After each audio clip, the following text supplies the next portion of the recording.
जलालुद्दीन अंसर ज़ैनब का बड़ा भाई था। इमामा गायबाना तौर पर इससे वाकिफ़ थी। ज़ैनब इसकी क्लास फेलो था। इससे इमामा का तारुफ वही मेडिकल कॉलेज में हुआ था। चंद माह में ही ये तारुफ अच्छी खासी दोस्ती में बदल गया। इस तारुफ में इसे पता चला कि वो लोग 4 भाई बहन थे। जलाल सबसे बड़ा था, हाउस जॉब कर रहा था। ज़ैनब के वालिद वापड़ा में इंजीनियर थे। इनका घराना काफ़ी मजहबी था। इस्लामाबाद से वापसी पर इसने ज़ैनब से नात पढ़ने वाले इस शख्स के बारे में पूछा। ज़ैनब, इस रात मैंने तुम्हें फ़ोन किया तो कोई नात पढ़ रहा था, वो कौन था? इसने अपने लहजे का हद इनका नॉर्मल रखते हुए कहा। वो जलाल भाई थे। एक मुकाबला में हिस्सा लेने के लिए वो नात याद कर रहे थे। फ़ोन कॉरिडोर में है और इनके कमरे का दरवाज़ा खुला था, इसलिए आवाज़ तुम तक पहुंच गई। ज़ैनब ने तफसील से बताया। बहुत अच्छी आवाज़ है इनकी। हाँ, आवाज़ तो बहुत अच्छी है इनकी। किरात तो नात से भी ज़्यादा खूबसूरत करते हैं। बहुत से मुकाबलों में इनाम भी ले चुके हैं। अभी भी कॉलेज में एक मुकाबला होने वाला है, तुम इसमें उन्हें सुनना। ज़ैनब तभी नहीं जानती थी कि इमामा किस मज़हब की थी। वो जिस तरह पर्दे का ख्याल रखती थी, ज़ैनब का ख्याल था कि वो किसी मजहबी घराने से ताल्लुक़ रखती है। ख़ुद ज़ैनब भी ख़ास से मजहबी घराने से ताल्लुक़ रखती थी और चादर ओढ़ा करती थी। 2-3 दिन के बाद इमामा जलाल अंसर की नात सुनने के लिए अपने फ्रेंड्स को बताए बगैर क्लासेस बंक करके नातों के इस मुकाबले में चली गई थी। जलाल अंसर को इस दिन पहली बार इसने देखा था। कंपियर ने जलाल अंसर का नाम पुकारा और इमामा ने तेज़ होती हुई धड़कनों के साथ ज़ैनब से मुशाहबत रखने वाले आम सी शक्ल और सूरत और दाढ़ी वाले 24-25 साल लड़के को स्टेज पर चढ़ते देखा। स्टेज पर सीढ़ियाँ चढ़ने से लेकर रोस्टम के पीछे आकर खड़े होने तक इमामा ने एक बार भी अपनी नज़र जलाल अंसर के चेहरे से नहीं हटाई।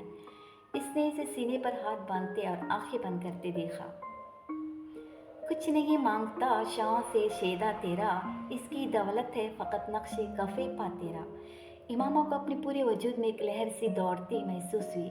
हॉल में मुकम्मल खामोशी थी और सिर्फ इसकी खूबसूरत आवाज़ गूंज रही थी। वो किसी शहरज़दा मामूल की तरह बैठी इसे सुनती रही। इसने कब नात ख़त्म की, कब वो स्टेज से उतर कर वापस हुआ, मुकाबले का नतीजा क्या निकला, इसके बाद किस किस ने नात पढ़ी, किस वक्त सारे स्टूडेंट वहाँ से गए और किस वक्त हॉल खाली हुआ, इमामा को पता नहीं चला। बहुत देर के बाद इस एकदम होश आया। इस वक्त अपने इर्द गिर्द देखने पर इसे एहसास हुआ कि वहाँ हॉल में अकेली बैठी थी। मैंने कल तुम्हारे भाई को नात पढ़ते सुना, इमामा ने अगले दिन ज़ैनब को बताया। अच्छा, उन्हें पहला इनाम मिला है। ज़ैनब ने इसकी बात पर मुस्कुरा कर इसे देखा। बहुत खूबसूरत नात पढ़ी थी उन्होंने। कुछ देर की खामोशी के बाद इमामा ने फिर इस मौजू पर बात की। हाँ, वो बचपन से नात ही पढ़ते आ रहे हैं। इतने किरात और नात के मुकाबले जीत चुके हैं कि अब तो उन्हें खुद भी इनकी तादाद याद नहीं होगी। ज़ैनब ने तफाखर से कहा। इनकी आवाज़ बहुत खूबसूरत है, इमामा ने फिर कहा। हाँ, खूबसूरत तो है, मगर सारी बात इस मोहब्बत और अक़ीदत की है जिसके साथ वो नात पढ़ते। उन्हें हुज़ूर सल्लल्लाहु अलैहि वसल्लम से इश्क है, इतनी मोहब्बत के जिसकी कोई हद नहीं। किरात और नात के अलावा उन्होंने कभी कोई और चीज़ नहीं पढ़ी। हालांकि स्कूल और कॉलेज में उन्हें बहुत मजबूर किया जाता रहा, मगर इनका एक ही जवाब होता कि मैं जिस ज़बान से हज़रत मोहम्मद सल्लल्लाहु अलैहि वसल्लम का कसीदा पढ़ता हूँ, इस ज़बान से किसी और शख्स का कसीदा नहीं पढ़ सकता। मोहब्बत तो हम भी हुज़ूर सल्लल्लाहु अलैहि वसल्लम से करते हैं, मगर जैसी भाई करते हैं वैसी मोहब्बत तो हम में से कोई भी नहीं कर सकता। पिछले 10 सालों में एक बार भी उन्होंने नमाज कज़ा नहीं की। हर माई कुरान पाक पढ़ते हैं। तुम तो नात की तारीफ़ कर रही हो, अगर इनसे तिलावत सुन लो तो। वो बड़े फ़ख्र से बता रही थी। इमामा चुपचाप इसे देख रही थी। इसने ज़ैनब से इसके बाद कुछ नहीं पूछा। अगले दिन सुबह कॉलेज जाने के लिए तैयार होने की बजाय अपने बिस्तर पर घुसी रही। जवेरिया ने खासी देर के बाद भी इसे बिस्तर से बरामद न होते देखकर झंझोड़ा। उठ जाओ इमामा, कॉलेज नहीं जाना क्या? देर हो रही है। नहीं, आज मुझे कॉलेज नहीं जाना। इमामा ने दोबारा आंखें बंद कर ली। क्यों? जवेरिया कुछ हैरान हुई। मेरी तबीयत ठीक नहीं है, इमामा ने कहा। आंखें तो बहुत सुर्ख हो रही तुम्हारी, रात को सोई नहीं तुम? नहीं, नींद नहीं आई, प्लीज़ अब मुझे सोने दो, इमामा ने इसके किसी और सवाल से बचने के लिए कहा। जवेरिया कुछ देर इसे देखते रहने के बाद अपना बैग फोल्डर उठाकर बाहर निकल गई। इसके जाने के बाद इमामा ने आंखें खोल दी। ये बात ठीक थी कि वो सारी रात सो नहीं सकी थी और इसकी वजह जलाल अंसर की आवाज़ थी। और अपने जहन को इस आवाज़ के अलावा और कहीं भी फोकस नहीं कर पा रही थी। जलाल अंसर, इसने ज़ेर लब इसका नाम दोहराया। आखिर इसकी आवाज़ क्यों मुझे इस कदर अच्छी लग रही है कि मैं میں اسے اپنے ذہن سے نکال نہیں پا رہی۔ اس نے الجھے ہوئے ذہن کے ساتھ بستر سے نکلتے ہوئے سوچا۔ وہ اپنے کمرے کی کھلی ہوئی کھڑکی میں آ کر کھڑی ہوئی۔ میرے بھائی کی آواز میں ساری تاثیر حضرت محمد صلی اللہ علیہ وسلم کے عشق کی وجہ سے اس کے کانوں میں زینب کی آواز گونجی۔ آواز میں تاثیر اور عشق، اس نے بے چینی سے پہلو بدلا۔ سوز گداز لوچ مٹھاس، آخر کیا تھا اس آواز میں؟ اٹھ کر کھڑکی سے باہر دیکھنے لگی۔ دنیا عشق اللہ سے شروع ہوتی ہے اور عشق رسول صلی اللہ علیہ وسلم پر ختم ہو جاتی ہے۔ اس سے ایک اور جملہ یاد آیا، عشق رسول صلی اللہ علیہ وسلم۔ اس نے حیرانی سے سوچا، عشق رسول صلی اللہ علیہ وسلم یا عشق محمد صلی اللہ علیہ وسلم؟ ایک دم اسے اپنے ایک عجیب سا سناٹا اترتا محسوس ہوا۔ اس نے سناٹے اور تاریکی کو کوشنا شروع کیا، اپنے اندر سیڑھی در سیڑھی اترنا شروع کیا۔ اسے کہیں کوئی روشنی نظر نہیں آئی۔ آخر وہ کیا چیز ہوتی ہے جو حضرت محمد صلی اللہ علیہ وسلم کا نام سننے پر لوگوں کی آنکھوں میں آنسو اور لبوں پر درود لے آتی ہے؟ عقیدت، عشق، محبت، ان میں سے کیا ہے؟ مجھے کچھ کیوں محسوس نہیں ہوتا؟ میری آنکھوں میں آنسو کیوں نہیں آتے؟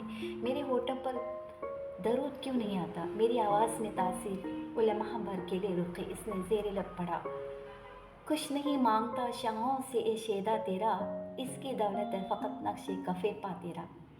اسے اپنی آواز بھرائی محسوس ہوئی، شاید ابھی جاگی ہوں اس لیے آواز ایسی ہے۔ اس نے اپنا گلا صاف کرتے ہوئے سوچا۔ اس نے ایک بار پھر پڑھنا شروع کیا، کچھ نہیں مانگتا، ایک بار پھر رک گئی۔ اس بار اس کی آواز میں لرزش تھی۔ اس نے دوبارہ پڑھنا شروع کیا، کچھ نہیں مانگتا ہوں شاہوں سے اے شیدا تیرا۔ کھڑکی سے باہر نظر مرکوز رکھتے ہوئے اس نے لرزتی بھرائی آواز کانپتے ہونٹوں کے ساتھ پہلا مصرع پڑھا، پھر دوسرا مصرع پڑھنا شروع کیا، رک گئی۔ کھڑکی سے باہر خلا میں گھورتے ہوئے وہ ایک بار پھر جلال عنصر کی آواز اپنے کانوں میں اترتی محسوس کر رہی تھی، بلند، صاف، واضح اور آذان کی طرح دل میں اتر جانے والی مقدس آواز۔ اسے اپنے گالوں پر نمی محسوس ہوئی۔ ایک دم اپنے ہوش حواس میں پتہ چلا کہ وہ رو رہی تھی۔ کچھ دیر جیسے بے یقینی کے عالم میں اپنے دونوں ہاتھوں کی انگلیاں دونوں آنکھوں پر رکھے دم بخود کھڑی رہی۔ اس نے اپنے آپ کو بے بسی کی انتہا پر پایا۔ آنکھوں پر ہاتھ رکھے وہ آہستہ آہستہ گھٹنوں کے بل وہیں زمین پر بیٹھ گیا اور اس نے پھوٹ پھوٹ کر رونا شروع کر دیا۔ انسان کے لیے سب سے مشکل مرحلہ وہ ہوتا ہے جب اس کا دل کسی چیز کی گواہی دے رہا ہو مگر اس کی زبان خاموش ہو، مگر اس کا دماغ چلا چلا کر کسی چیز کی صداقت کا اقرار کر رہا ہو مگر اس کے ہونٹ ساخت ہوں۔ امام ہاشم کی بھی اپنی زندگی اسی مرحلے پر آن پہنچی تھی۔ جو فیصلہ وہ پچھلے 2-3 سالوں سے نہیں کر پا رہی تھی، وہ فیصلہ ایک آواز نے چند دنوں میں کروا دیا تھا۔